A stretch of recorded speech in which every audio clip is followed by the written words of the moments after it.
mon domaine de spécialisation, c'est la science politique.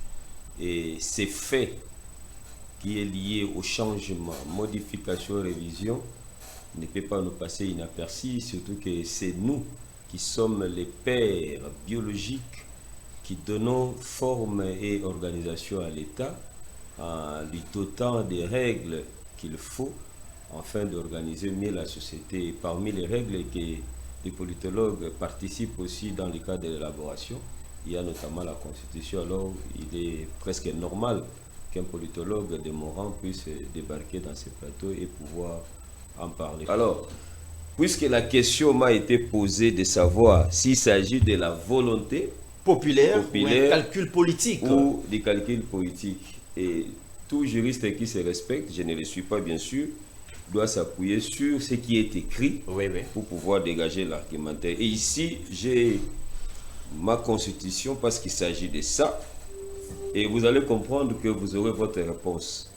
Et si nous allons au titre 6 de la révision constitutionnelle, qui concerne la révision constitutionnelle, article 218, qui a été bien évidemment modifié, on dit l'initiative de la révision constitutionnelle appartient concurremment.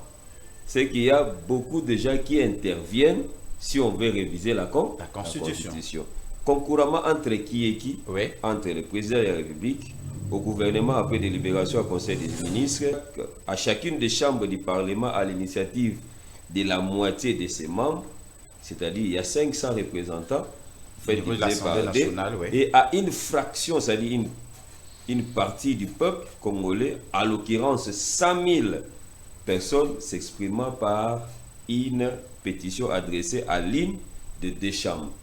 Et on dit encore, la révision n'est définitive que si le projet de la proposition ou de la pétition, on parle encore de la pétition, troisième fois ça revient, est approuvé par référendum sur convocation du président de la République. Vous voyez la concurrence. Alors toutefois, les projets, la proposition ou la pétition revient encore en quatrième position, n'est pas soumis au référendum lorsque l'Assemblée nationale et le Sénat réunis en congrès l'approuvent à la majorité des 3/5 des membres composants.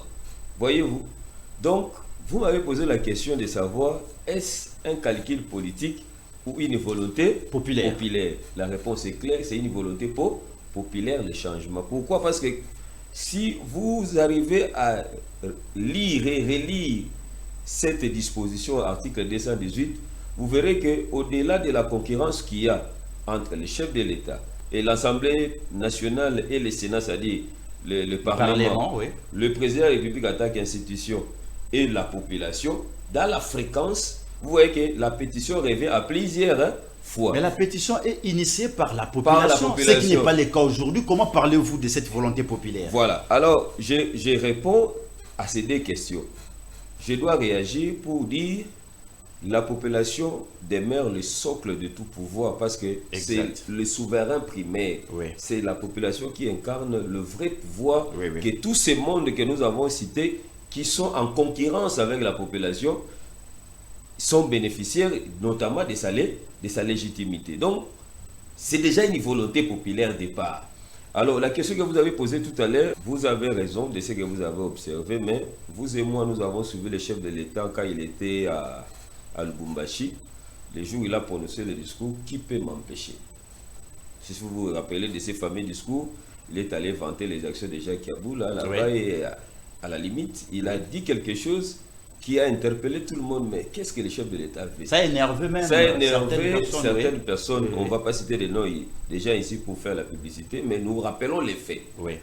Et le chef de l'État, avec son équipe, je pense, c'est ce que je suis en train de voir, ils sont rentrés, ils ont réfléchi, est-ce que notre démarche a été bonne ou elle a été mauvaise? Donc, en réalité, la démarche n'était pas bonne.